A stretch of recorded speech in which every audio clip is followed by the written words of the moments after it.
In this video, I want to show you a super simple and very reliable one-rail banking system where you don't have to calculate anything and it works no matter where the balls are on the table. So here in that situation, obviously we can't make the ball into here because the 8 ball is blocking the path. So we need to shoot the 9 ball somewhere here on the rail and make it into this pocket. This is called a bank shot.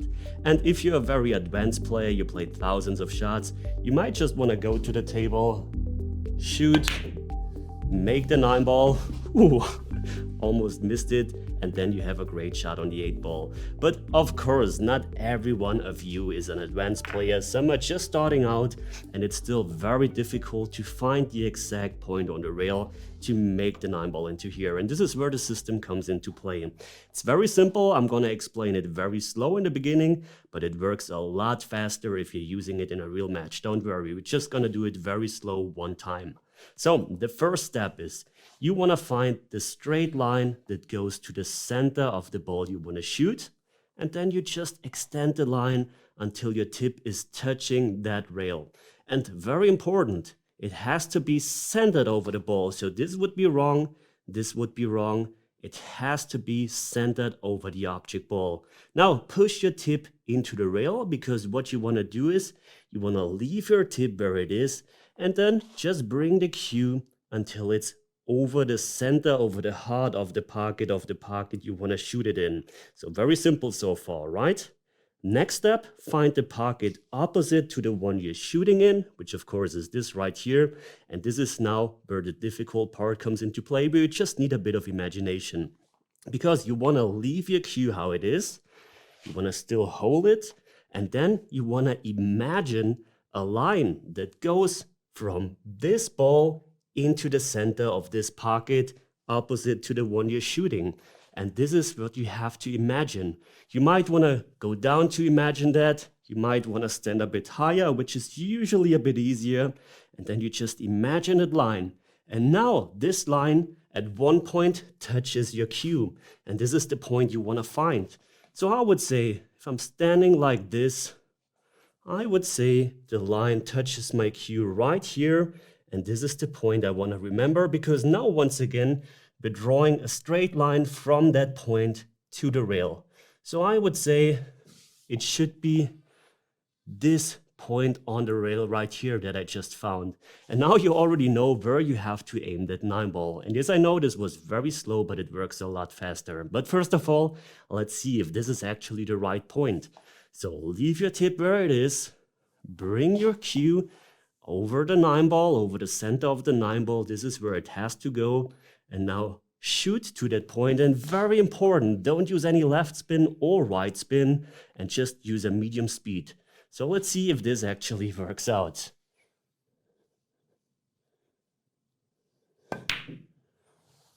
And we made the ball into the pocket. Isn't that great? Now before I'm gonna show you how I would do this in a real match, which goes a lot faster than this one, let's have a look at it from above. So first of all, bring your cue all the way to the rail centered over the object ball. Now leave the tip where it is and shift your cue until it's centered over the pocket you wanna bank it into. Now imagine a line that goes from the center of the ball to the opposite pocket. Draw that line and find the point where the imaginary line and your cue are touching, and then once again you want to draw a parallel line to the rail. And now you found your point, and all you want to do is shoot it with a center ball, no left spin, no right spin, and medium speed. And at the end of this video I'm gonna show you why that is important and how you have to adjust in some cases. But let's have a look at it, how I'm doing this in a real match now. And yes, of course, this took a while now, but only because I explained it so detailed. So if I would use the system in a real match, it goes a lot faster. Tip to the rail, bring the cue over.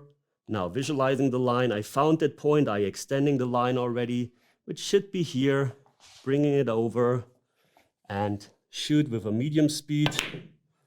And you can see I made that ball. So super simple. Let's give it another try. Of course, this also works for the side pocket. So let's imagine this pocket is blocked. So to here, bring it over the center of the pocket. Now I'm visualizing a line from here to the center, which I would say is here, extending the line. I do all of this in my head, medium speed, no spin, and heart of the pocket. Super, super simple. Now let me show you real quick why you want to use a medium speed and not too hard or too soft. Let's imagine we're playing this shot here and I'm hitting super hard. Where do you think the ball will go? This is, by the way, the line where the ball would go into the pocket with a medium speed. So it would go into here. Now I'm hitting super hard. And you can see, I hope you saw that, the ball hit here because I was hitting way too hard. And what happens if you're shooting hard into the rail? The rail basically shallows the angle, so it closes the angle, and this is where the ball comes to short. The same happens if you're hitting super soft. So medium speed would go into here. Now let's hit super soft. And now you can see the angle opens, and this is why the ball goes wide. So this is why you want to hit with a medium speed and why you don't want to use left spin or right spin. One thing that is important, which is maybe a bit advanced but important, because of course the balls are not always in the straight line where you just have to shoot straight at the ball. Sometimes the cue ball is here, and I would need to shoot to here. So if I would do that, I still would come too long. And the reason for that is that when I'm playing this shot, that the cue ball is gonna put right spin onto the ball. And if the cue ball is gonna put right spin onto the ball, and I'm shooting to here where it usually goes into the pocket, but with right spin, the ball also goes a bit to the right. And this is why it doesn't work that way and why you have to aim it a bit thinner when you're cutting it that way. The same when you have a bank shot like this, where you would usually aim to here, but you're cutting it on the left. This means you can see you're hitting the ball on the left, not straight. This means the ball would get some left spin from here. This means it would go a bit further to here, because you can see, let's do it extremely left spin. Maybe I need to chalk. Because left spin, look at the ball, brings the cue ball or the ball back to the left. And this is why you have to adjust a bit. I hope this was clear. It's a great system where you sometimes have to do tiny adjustments depending on the table or how much you have to cut, but it's a super reliable system. And if you want to learn a different system to play one-rail bank shots, check this video right here. And if you want to learn how to play pool in general, then subscribe to this channel, because this is the right place to become a great pool player. Thanks for watching, and as always, see you at the next lesson. Take care.